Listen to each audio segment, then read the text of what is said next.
Hai guys, assalamualaikum. Welcome back to my YouTube channel. Ketemu lagi bareng Dianti Aziz di sini. Guys, kalau kemarin aku sudah sharing nih pengalaman aku, nah di video kali ini aku bakal infoin ke kalian apa saja sih beasiswa yang dibuka oleh LPDP dan tahapannya seperti apa.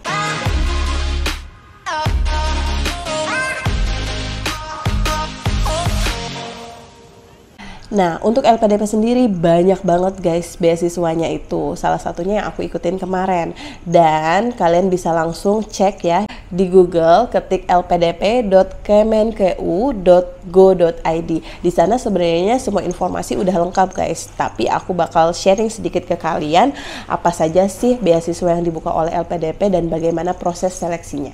Nah, untuk tahun ini tadi 2023 LPDP itu membuka 3 jalur. Yang pertama jalur program umum, yang kedua targeted, yang ketiga itu afirmasi. Lalu untuk beasiswa umum sendiri ada beasiswa reguler, kemudian ada beasiswa parsial, dan ada juga beasiswa PTUD. PTUD ini adalah perguruan tinggi utama dunia. Selanjutnya untuk beasiswa targeted itu ada program jalur PNS TNI Polri, kemudian jalur kader ulama, kemudian jalur kewirausahaan, dan juga jalur dokter spesialis dan subspesialis. Nah, untuk program afirmasi ada jalur beasiswa disabilitas, kemudian ada jalur program Putra Putri Papua, lalu ada jalur prasejahtera, dan ada juga jalur daerah afirmasi. Daerah afirmasi ini adalah daerah-daerah yang tertinggal, terluar, terbelakang itu loh guys, yang 3T.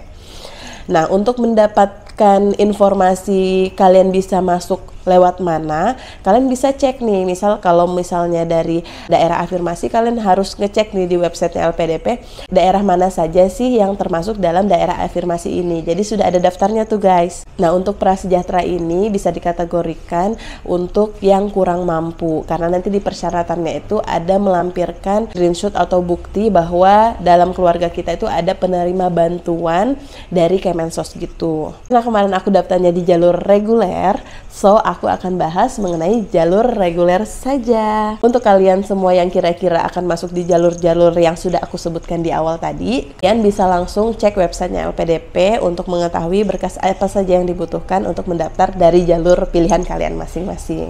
Oke, langsung aja aku jelasin mengenai program umum jalur reguler. Jadi untuk jalur reguler ini adalah beasiswa yang diberikan oleh LPDP untuk setiap individu atau semua orang tanpa terkecuali guys. Jadi mau strata sosialnya di atas, di tengah, di bawah boleh nih masuk semua lewat jalur ini. Yang penting kalian itu memenuhi syarat-syarat administratifnya. Lalu untuk beasiswa reguler ini dibuka juga untuk jenjang master dan juga jenjang doktoral, baik itu di dalam negeri maupun di luar negeri. Dan selain itu juga kalian juga bisa mendaftar jalur reguler ini dengan LOA maupun tanpa LOA. Seperti yang sudah sempat aku spill di video sebelumnya, aku pernah bilang bahwa aku adalah pendaftar jalur reguler dengan LOA.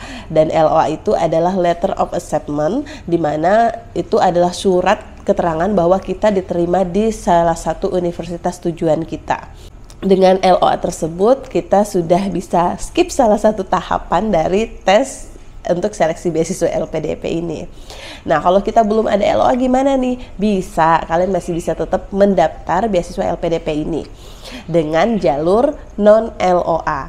Dengan syarat ya kalau non-LOA kalian harus mengikuti tahapan seleksi TBS, dan juga untuk non-LOA, kalian bisa memilih 3 calon universitas yang akan kalian apply nantinya ketika kalian dinyatakan sebagai penerima beasiswa LPDP ini nanti.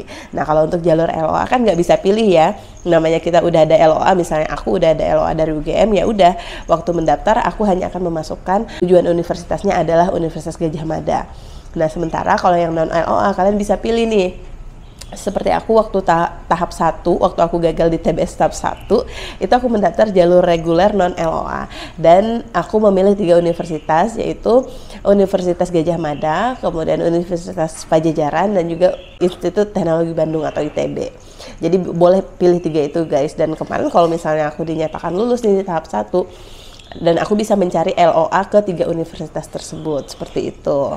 Jadi jangan khawatir ya buat kalian yang belum punya LOA, it's okay, kalian masih tetap bisa daftar kok. Ada beberapa syarat yang diberlakukan di LPDP. Yang pertama, kalian itu tidak boleh ongoing. Ongoing itu artinya kita sudah berkuliah sebelum mendaftar LPDP. Jadi LPDP nggak mau ya. Pokoknya tahapannya itu adalah seleksi beasiswa dulu, lulus seleksi beasiswa, baru kita kuliah. Jadi nggak ada tuh kuliah duluan, baru ngurus beasiswa. LPDP nggak mau yang kayak gitu guys. Yang kedua, ada namanya batasan usia. Nah, untuk magister sendiri, batasan usianya adalah 35 tahun, dan untuk doktoral, batasan usianya 40 tahun.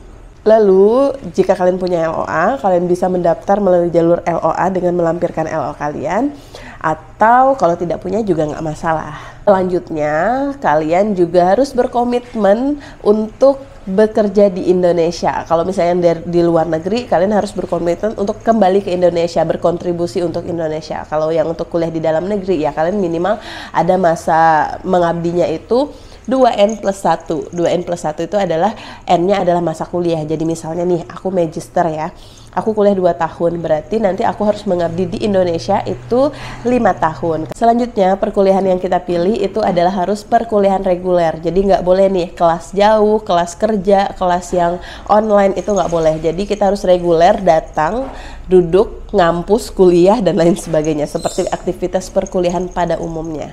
Nah, sekarang kita masuk ke berkas-berkasnya. Apa saja sih yang harus dipersiapkan? Yang pertama tentunya kalian harus siapkan adalah ijazah kalian, kemudian transkrip kalian. Oh ya, untuk ijazah itu minimal IPK 3 ya.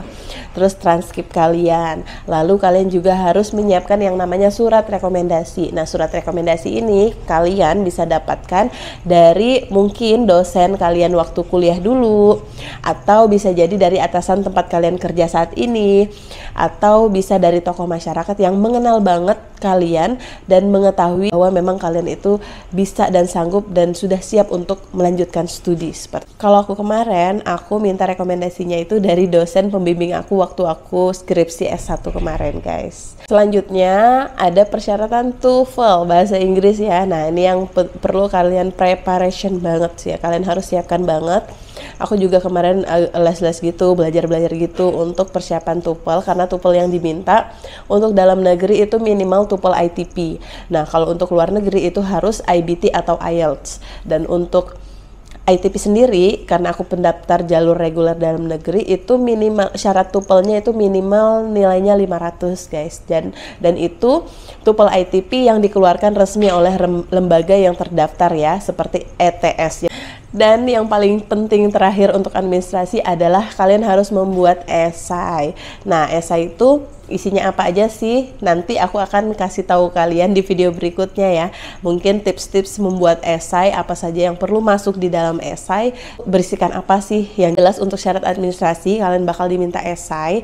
Esai itu adalah merupakan isinya kontribusi kita terhadap Indonesia, rencana kontribusi kita terhadap Indonesia. Lalu dengan syarat minimal 1.500 kata, maksimal 2.000 kata.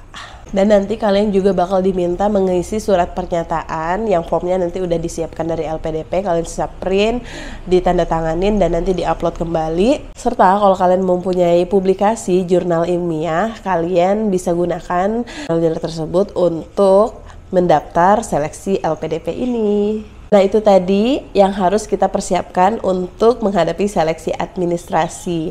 Untuk lebih jelasnya nanti aku akan tuliskan di kolom description ya, apa-apa saja yang perlu kalian persiapkan.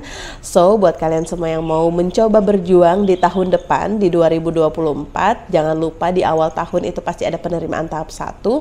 Kalian bisa persiapkan dari sekarang. Oke, sampai di sini dulu video aku. See you, bye-bye.